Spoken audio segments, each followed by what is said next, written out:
Y aquí estamos en un nuevo horizonte de información para tratar de analizar con ustedes algunas situaciones que se están presentando en el mundo el día de hoy. Y fíjense que está anunciando el Reino Unido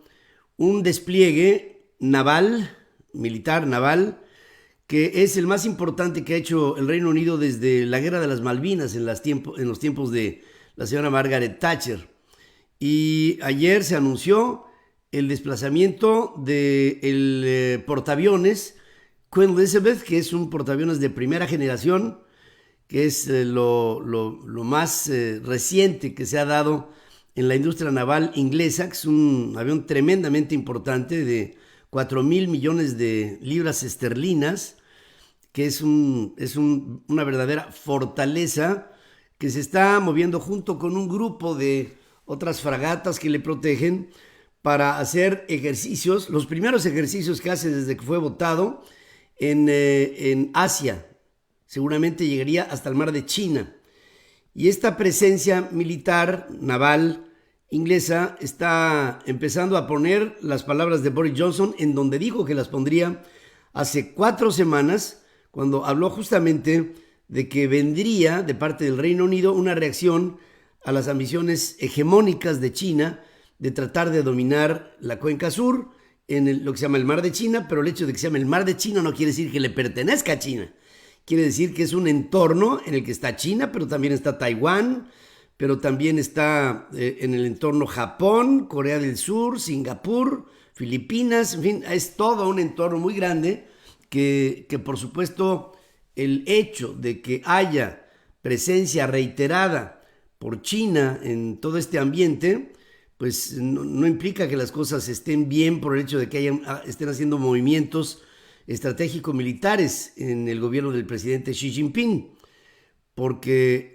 la sola presencia, mayor presencia de fuerzas militares de China en esa zona, pues ya ha implicado la reacción y protesta ante foros internacionales como la Organización de las Naciones Unidas, en primer lugar por el gobierno de Taiwán, seguido por el Reino Unido, después no fue tan rápido por la transición del poder entre Donald Trump y Joe Biden, pero ya Biden está empezando a adquirir una postura sobre el tema, y lo mismo ha sucedido con Japón o con Corea del Sur o con la propia Singapur. Todo empieza a marcar una tensión en la zona. ¿Hasta qué punto? Miren, estuve analizando y viendo algunos dentro de la pandemia, que se ha venido gastando en el 2020 en un presupuesto que va mucho más allá de lo que pudiera haber sido un presupuesto, por ejemplo, para atacar a la pandemia misma. Hablo de las vacunas y de las estrategias para salir de las olas de contagio que se han venido presentando desde principios del año pasado. El gasto militar mundial volvió a aumentar en el año 2020 hasta alcanzar $1,981,000 millones en un año marcado a nivel global por la pandemia, por el COVID, y en el que Estados Unidos, China, la India, Rusia y el Reino Unido, principalmente los 5 países que encabezan la lista, acapararon más del 60% de las inversiones armamentistas. El año pasado hubo una intervención, la recuerdo muy bien, ahí por el mes finales de febrero, principios de marzo, en la que el presidente de China, el señor Xi Jinping, anunciaba la reestructuración de su ejército. Y en ella habría la inclusión de altas tecnologías, de nuevas formas de agrupación, disciplina, adoctrinamiento de los cuerpos armados en China, una reestructura del ejército en su totalidad, en su integralidad. Después, al mes, vino el presidente Putin y habló exactamente de lo mismo, de la reestructura completa de todas sus fuerzas armadas, con su consecuente modernización. Vinieron los amagos de Corea del Norte, que si bien es cierto tiene otro tipo de alcances y no vale ni siquiera la pena mencionarlo, pero sí el hecho de que estén comprando plutonio para enriquecerlo y hacer de Corea del Norte una fortaleza a nivel nuclear, pues no lo podemos dejar de lado. Y luego viene Estados Unidos, y al final de la administración del presidente Trump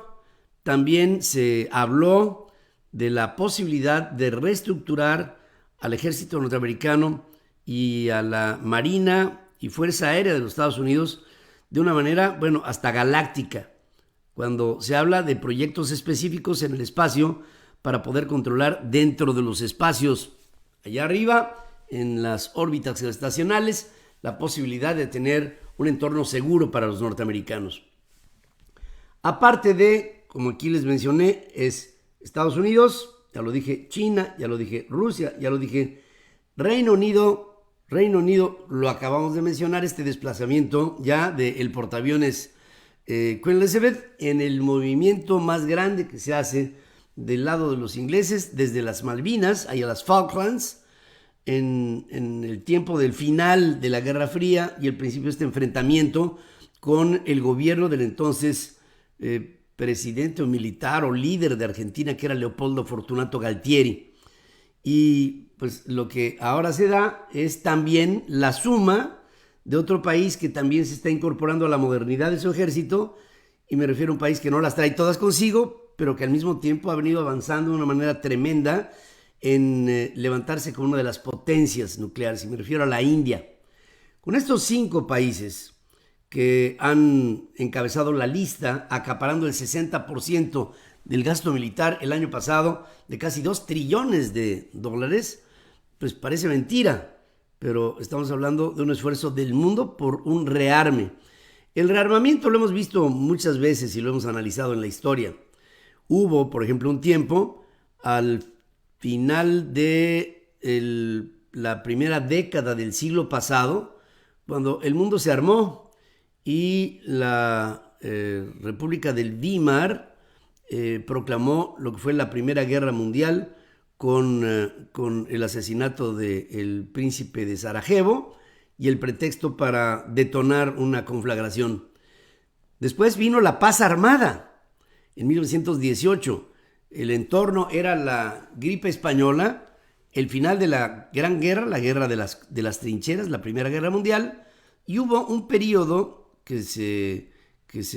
el que se establece la Liga de las Naciones, que es la abuelita de la Organización de las Naciones Unidas, y en el Pacto de Versalles, en el Salón de los Espejos, se buscó una pacificación que no fue nada más que el inicio de un rearmamento. Y este armamentismo que se dio entre 1918 y finales de los 20, pues condujo al final de la República del Weimar, el principio del Tercer Reich y la Segunda Guerra Mundial. Y así nos vamos. Y si bien es cierto, acabamos de vivir el final digamos en términos históricos, acabamos de vivir el final de la Guerra Fría, hoy estamos volviendo a ver un principio de Guerra Fría, de acciones y reacciones que tercerizan problemas como el de Siria, como el de Afganistán, como el de Ucrania, como el de Corea del Norte, como el de Venezuela, en el que un país está en conflicto, pero detrás de ese país en conflicto hay unos que lo apoyan y otros que lo amagan. Y en este apoyo y amague estamos viendo cómo se enfrentan, se tensan, sobre todo 2 potencias. Una es Estados Unidos y la otra es Rusia. Terminó la época a modo de Donald Trump con Vladimir Putin y entra una de posible confrontación que podría tener en el mes de junio un principio de arreglo o de inicio de conversaciones para tratar de hacer las relaciones un poco menos tensas entre Estados Unidos y Rusia. Pero el hecho es que ahí está esta zona de calentamiento que estoy denunciando aquí porque la estamos viendo. Estamos viendo una alta tensión cuando se dan condiciones políticas que resultan interesantes. Por ejemplo, la última modificación que se hace en la Duma rusa, cuando el presidente Vladimir Putin tiene una vía de acceso para ser presidente de Rusia por lo menos hasta el año 2036. Y esto le da pues un principio de autoridad tremendamente grande a un hombre que tiene todo el poder y la gloria del país más grande en términos territoriales del mundo, que es Rusia, y la enorme influencia que tiene en el Oriente Medio y en otros países en donde está también haciendo presencia, entre ellos algunos países latinoamericanos. Bueno, sin ir más lejos, en este momento el el primer ministro, el canciller mexicano, Marcelo Ebrard, pues está en Rusia justamente negociando una solución tecnológica a la pandemia con el estrechar relación por el tema de la vacuna Sputnik 5 para México y América Latina. Con todo ello, estamos viendo una presencia ominosa de un proceso militarista en el mundo. La noticia no es muy halagüeña porque puede involucrar una serie de procesos que podrían complicar en el futuro inmediato a la vida democrática y a la paz que hemos venido sintiendo a nivel relativo internacional, pues desde las últimas tensiones que se vivieron en el mundo con Laos, con Camboya, con Vietnam, con Corea, y que después de, digamos, las últimas conflagraciones importantes en el Pérsico, en Siria, en Afganistán, pues hoy estamos ante el calentamiento de la tensión y hasta ahí me quedo. Es un calentamiento de la tensión. Algunos observadores que pueden dejar de ser pasivos. El más importante, desde nuestro punto de vista, es Japón. El resto del mundo está a la espera de salir de la pandemia como el proceso más acuciante que se está viviendo en el mundo y que está dando como resultado el efecto final de lo que fue o de lo que puede ser una guerra mundial. El COVID, la pandemia, nos ha llevado a un saldo tremendamente ominoso, importante, devastador en términos económicos, en términos políticos y en términos sociales. Quiebra de empresas, parálisis de la economía, desempleo, cambio de empleos y de vocación por los mismos en una nueva economía altamente tecnificada con pues grandes posibilidades de ser diferente, muy diferente, marcando tan su diferencia hasta llegar a lo que podría ser el planteamiento o el replanteamiento de un orden económico, llegando a un nuevo orden económico internacional. Estamos viviendo un siglo XXI en la segunda década que se me hace profunda, tremendamente trascendente para la historia de la humanidad. Hay luces y hay sombras y nuestra obligación, por supuesto, es verlo todo. O por lo menos tratar de pintárselos a todos ustedes para que tengamos un panorama general. En el caso de el problema más grande que tiene en este momento Estados Unidos con el gobierno del presidente Biden, mire que hay problemas, ¿no? Pero, digamos, uno de los más importantes, yo diría el que más ahora, es la trascendencia de cómo se tratará el tema migratorio. Kamala Harris ha hablado con el presidente Yamatei de Guatemala y han visto algunos principios de lo que pudiera ser para Estados Unidos el otorgamiento de una ayuda al Triángulo Norte de América Central,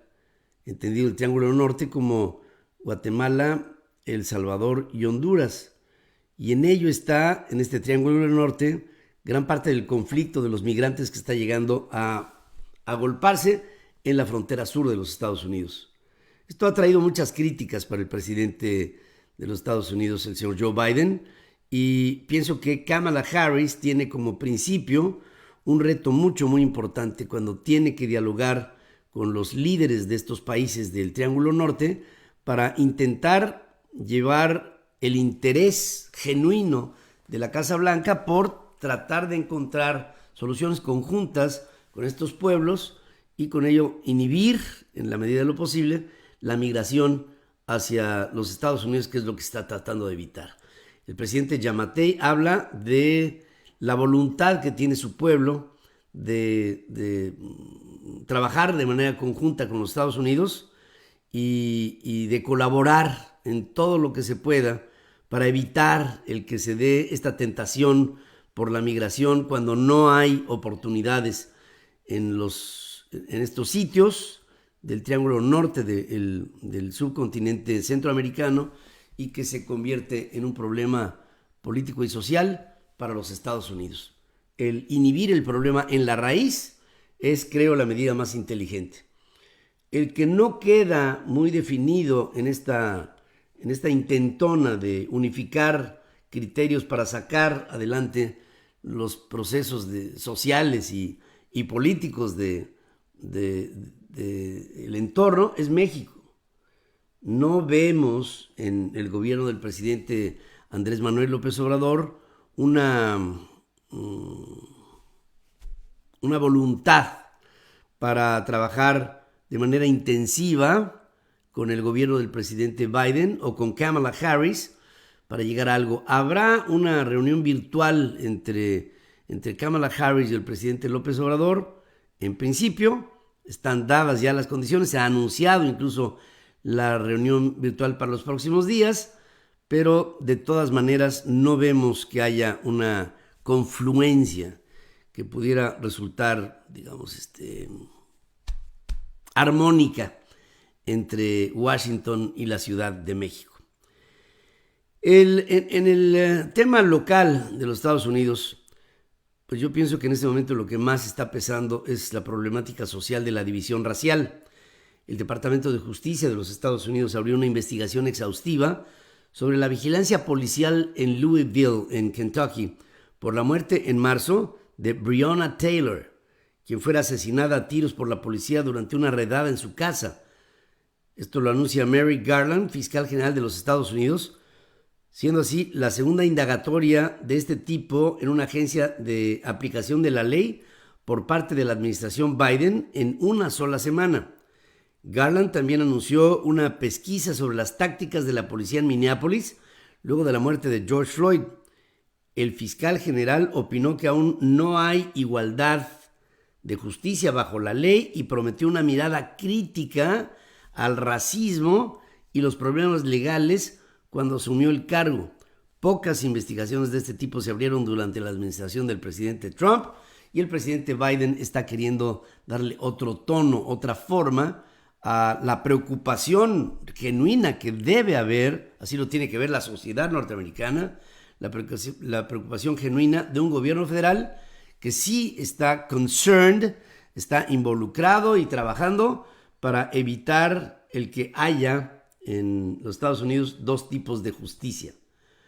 Una justicia aplicable en términos generales y otra justicia aplicable en términos particulares para los grupos exclusivos, digamos, anglosajones, que nada tendría que ver con la aplicación de la justicia como se le da a afroamericanos y a latinos. Si esto bien no tendría por qué ser evidente, se está haciendo en casos como estos, en los que se pone uno a pensar, bueno, y si vamos en la teoría, ¿no? El hubiera no existe, pero vámonos a poner a pensar, si George Floyd hubiera sido así, intoxicado, saliendo de una tienda, habiendo pagado con un billete falso de $20, lo que tú quieras, hubiera sido blanco, ¿cuáles habrían sido las consecuencias de su blancura?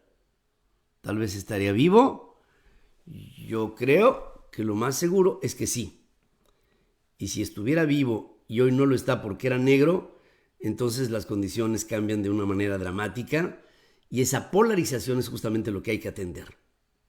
Una polarización que se da y que aparentemente está trayendo como resultado una cicatriz, para no decir una herida abierta, entre la población norteamericana por este tipo de diferencias. Ya por último, nada más decir que en la noche del lunes para el martes se descargaron los alegatos de Félix Salgado Macedonio para proceder a lo que para él es ilegítimo, el que le quitaran su candidatura como aspirante por Morena, el partido en el poder del presidente López Obrador, para gobernar el estado de Jalisco luego de las elecciones. No se dio una decisión en el tribunal y todo aparenta a que en las próximas horas podría haberla, aunque se ven muchas presiones del presidente de la República sobre la decisión que tomará el máximo tribunal que le atañen los conflictos de carácter electoral para México. Así es como estamos con la información en este horizonte de noticias en el ámbito internacional y en lo local, muy local, en Estados Unidos y México. Les agradezco muchísimo, como siempre, el favor de su atención. Y también les invito para que estén conmigo en la primera emisión Central FM Equilibrio, transmitiendo desde centralfmonline.com, nuestras aplicaciones en iOS y en Android, nuestra red de estaciones hermanas, asociadas, afiliadas, en 36 estaciones de radio en los Estados Unidos, en 105 ciudades en radio y televisión, en México y en televisoras en Guatemala, El Salvador, en Honduras, en Costa Rica y en Colombia. Soy Pedro Ferriz de Con y estoy orgullosamente al frente de un equipo de periodistas, analistas, investigadores, gente de talento que tienen una sola misión: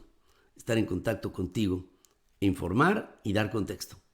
Gracias por su atención.